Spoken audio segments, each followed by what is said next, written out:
Hola chicos! Okay, so for today you should hopefully have had a document sent to you, but you don't need to worry about that until the final task, okay? So leave that to the side and just have some paper or your exercise book ready to complete the exercises coming up. So our starter is based on last lesson and it is filling in the gaps with the correct adjective form to complete these comparative sentences. So remember, in Spanish, a comparative is when we are comparing two things. So something is bigger than, smaller than, funnier than, more interesting than, less fun than. And that's what you're doing here. The challenge is for you to see, based on these 7 sentences, if you can work out what today's lesson is on. So in these gaps, you are going to be looking to the end of the sentences, and the adjective is in English. So you've got to put it into Spanish and also make it agree with the noun at the beginning. So Argentina es más big que Venezuela. So this one is going to be Argentina es más grande que Venezuela. No more than 5 minutes, guys, and come back for the answers, please. Okay, so your answers are Argentina es más grande que Venezuela. En mi opinión, Londres es menos moderno que Lima. Número 3, mi pueblo es mucho menos interesante que Madrid. So, mi pueblo, my town, is less interesting than Madrid. Número 4, hay 2 cuartos de baño. Uno es más pequeño que el otro. So small, we're saying that one bathroom is smaller than the other. Número 5, los dormitorios son más cómodos que el salón. We're looking at comfortable, and that's why it is masculine, because we've always got to put it in the masculine form first and then make it agree with the noun. So, los dormitorios cómodos.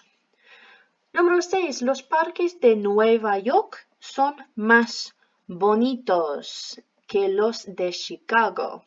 The New York parks are more pretty. They are prettier than the ones in Chicago. Número 7, las atracciones de Blackpool son más, we're looking for famous, and it's going to be famosas because it's las atracciones que las de Brighton, than those in Brighton. Okay, so have any idea what we're doing today? So we are looking at this question. ¿Qué se puede hacer en? What can you do in? And then you could finish that off with a town or a city. The green learning objective for today, which is what everybody is going to do. The red learning objective will come later, and if you're opting for GCSE Spanish, I highly recommend you continue with this. So you have got 8 sentences here, and I would like you to have a go at what they mean in English. So, ir de paseo en bicicleta, ir al restaurante, ir a la playa, so on and so forth. And your challenge is to answer, what is the first word of the sentences in 1 to 8 called? And can you put them in the first person present tense? I'd give yourself about 6 to 8 minutes, maybe not even that. Yeah, 5-6 minutes, and come back for the answers. Okay, so your answers are to go on a bike ride, to go to a restaurant, to go to the beach, to visit the Belvedere Castle, to play golf, to see the cathedral, to do or to go climbing, and to do water activities. Your challenge answers are as follows. So these first words are infinitives, and we know that because they end in ER, AR, or IR. To change them to the first person, they would look like this and translate to: I go on a bike ride, I go to a restaurant, I go to the beach, I visit the Belvedere Castle, I play golf, I see the cathedral, I do or go climbing, and I do water activities. Okay, lovely. These are in your knowledge organiser. That's number 5, module 5, and they'll be there to support you throughout. So we have this phrase here, se puede or se pueden. beautiful phrase and really increases your grade for speaking and writing. So they both mean you can, and they're used in more of a general sense.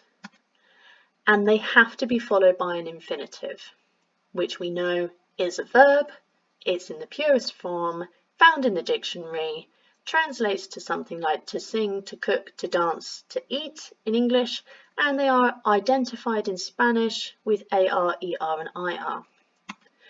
So, se puede works with singular nouns.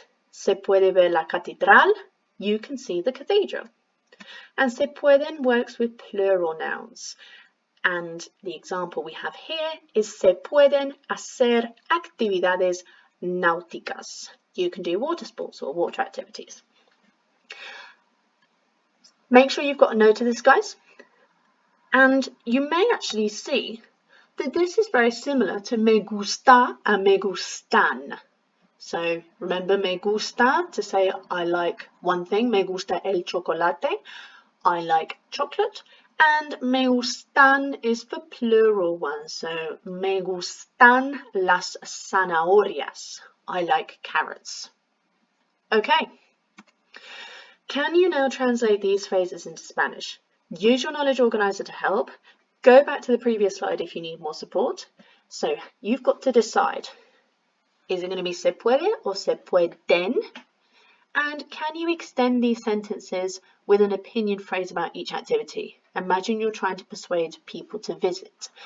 So extend it so you can go to cinema because it is da da da. About 5 minutes, guys, and come back for the answers. Okay, so these are our answers. So you can go to the cinema. Se puede ir al cine. Just singular, just one thing we're talking about. You can play tennis. Se puede jugar al tenis. Exactly the same. You can do martial arts. Se pueden hacer artes marciales. The reason why it's se pueden is because we're talking about martial arts. So there's more than one type of art in the category of martial arts. Number 4, you can go to the bowling alley. Bowling alley is singular, so it's going to be se puede ir a la bolera, linking back to our previous knowledge. You can play volleyball, se puede jugar al voleibol, and you can go shopping, se puede ir de compras. So a lot of this vocab we've seen before, and to extend it, you could have said something like porque es guay, interesante, nice one here, bueno para la salud, which is good for your health, and divertido. Okay, so this is your final task for the green learning objective. If you choose to stop here, that's absolutely fine. Just make sure you submit this writing to your teacher. If you are opting for GCSE Spanish, I highly recommend you continue and you don't do this writing task, but you do the other writing task. So if you're doing the green learning objective, you've got to choose one of these photos and include the following. This is your success criteria. So I want you to say what you can or what you even can't do here, plus the infinitive. What you are going to do, what you would like to do, and give your opinions and reasons and make sure you're connecting your sentences together. Okay? Any questions, get in contact with your teacher. And if you are aiming for the red task, come back now. So we're looking now at superlativos, which is to be able to use superlatives. But what are they? So a superlative is when you want to say something is the biggest, the most, the least. It's the polar opposite. You're not comparing something, you're saying something is the. So big emphasis. For example, el parque más grande, the biggest park. Las playas más hermosas, the most beautiful beaches. So it's all very well telling you what they are and showing you some examples, but how are they actually formed in Spanish? So we have this structure. We have our definite article, el, la, los, las, to mean the.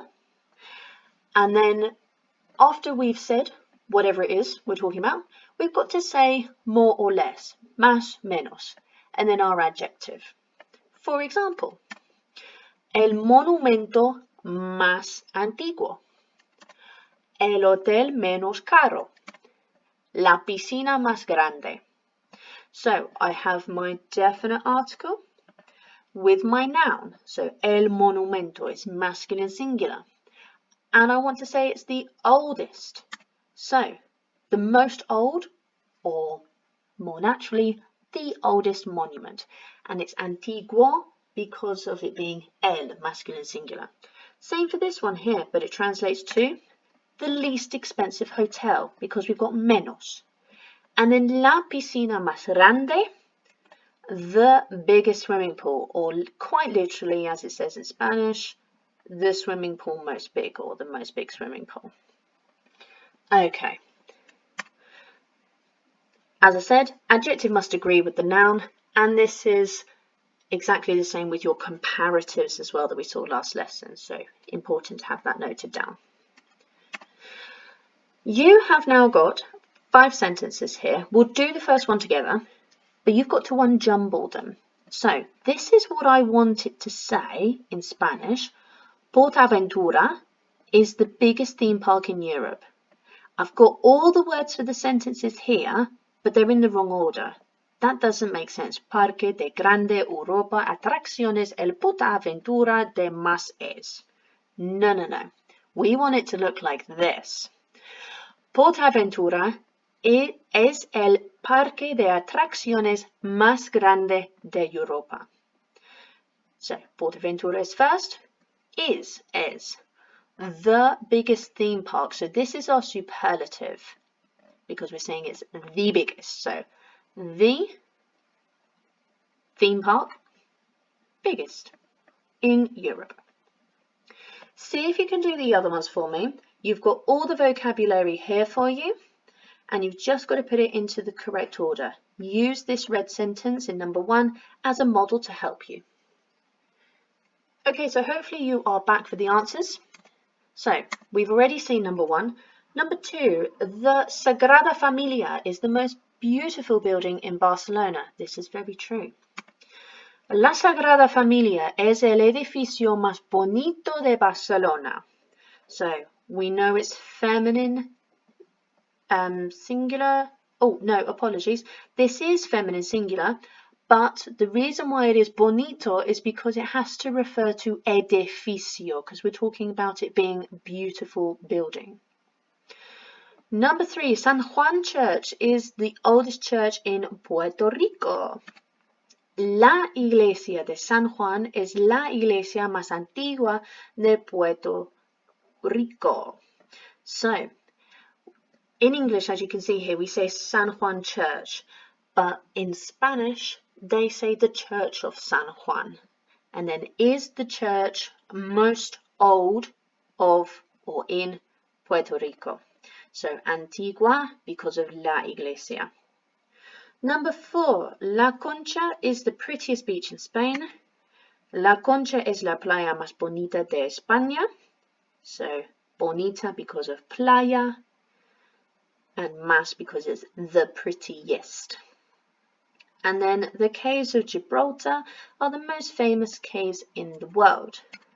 Las Cuevas de Gibraltar. This is very literal here, not like San Juan Church, but the caves of Gibraltar, las Cuevas de Gibraltar, son las más famosas del mundo. We are plural now. Are, son, las, the most famous caves. So it's plural. Famosas, linking all the way back here to cuevas. Okay. So this is your last task for the red learning objectives. So you shouldn't have done the green writing. You are to do this one if you're on the red learning objective. You have got to choose a tourist destination and basically write a description as to what you can do there. You've got a list of places to give you an idea. And you've also got, oh, apologies. And you've got a model here to get you started as well. So the parts that are underlined are what you can change. So what can you do in London? Well, you could change that to Nueva York, Madrid, Paris, Roma, Edimburgo or Cardiff. And then we've got the lovely phrase of se puede plus infinitive. And then we've got something you could do. We've got a superlative here. And then we're going a bit further to say what else you can do. Your success criteria, guys. Can you get a comparative in there? That would be really fantastic because it links back to prior learning and you could be comparing two places if you wanted to. Superlative, what we've just been going over. And you've also got an example here. Se puede. Always give your opinion and a reason. And connectives. Any questions, guys, please get in contact with your teacher. And I would like you to, if you're with Miss Henton, I'd like you to upload your work to Teams, please, unless I have you on a list for you to email it to me. Otherwise, follow the instructions of your teacher. And we'll see you soon, hopefully. Nos vemos pronto. Adios.